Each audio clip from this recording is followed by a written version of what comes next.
People the Purple Butterfly here, otherwise known as People 7 on Twitter and YouTube, People elsewhere in the internet. My blog is located at purplebutterfly-people.blogspot.com, and my social security purchase at people.etsy.com. I'm in my soap lab, aka the kitchen, and I'm going to make me up a few batches of soap. First thing I'm going to make is my 7-Up pound cake.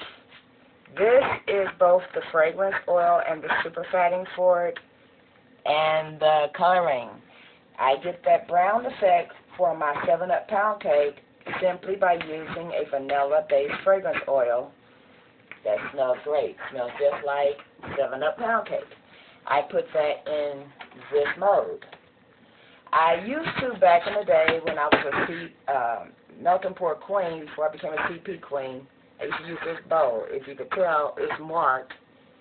It says 40-ounce market mode loaf shape. That's this mode. Because if I fill anything up to this line, it fills this right here.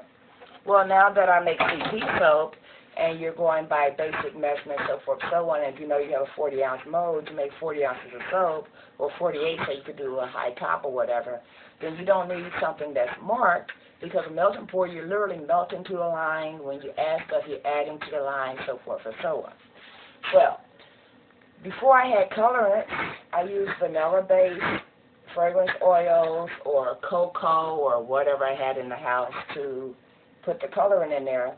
And now that I actually have micas and stuff like that, I still, at times, like today, use the vanilla-based fragrance oil because there are some people that have extremely sensitive skin and you can't use any coloring whatsoever unless it's naturally occurring. Vanilla naturally turns stuff brown. So over time, when I make this soap, I'll come back with pictures.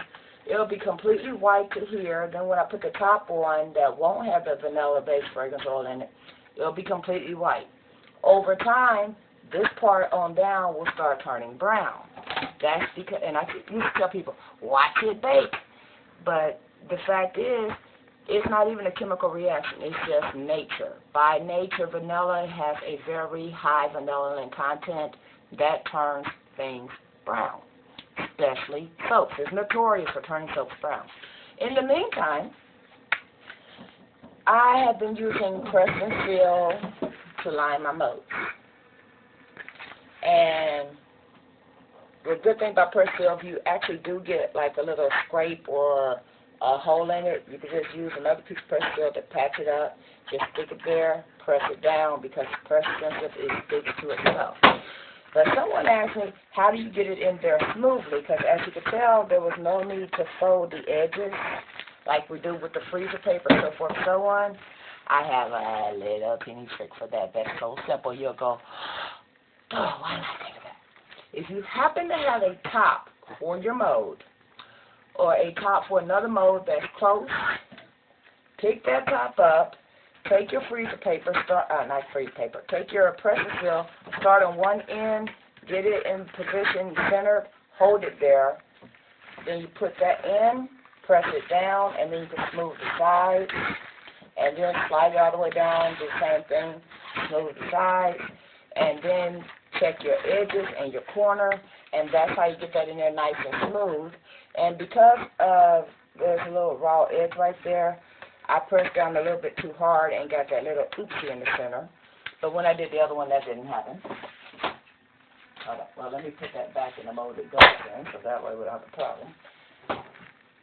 And that's how I got this one all nice and smooth. And then you could just press and smooth, so that way the bottom of your soap, not if anybody pays attention to it, it'll be all nice and smooth as well. Alrighty then. Then, my main trick, let me show you this. What do I do with it? Yeah, I know, I'm not supposed to turn it around from the camera, but anyway, you know me, I'm random that way. Look at that.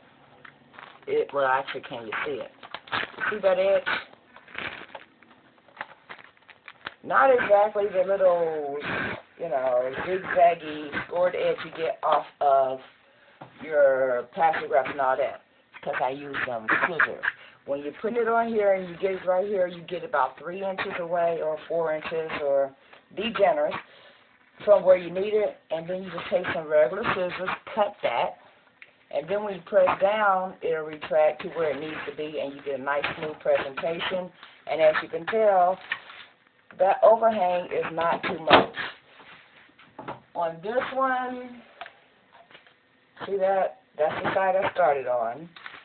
And that's the overhang I had. Not a lot, but everything's in there and it's nice and smooth. So give that a try. The one thing I've learned with plastic wrap and with this product, oh, I got coconut oil on it.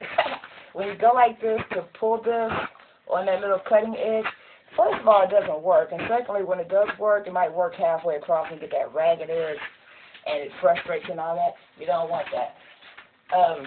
I gotta go. Stay blessed. Don't forget to rate, comment, and stay tuned. Bye now.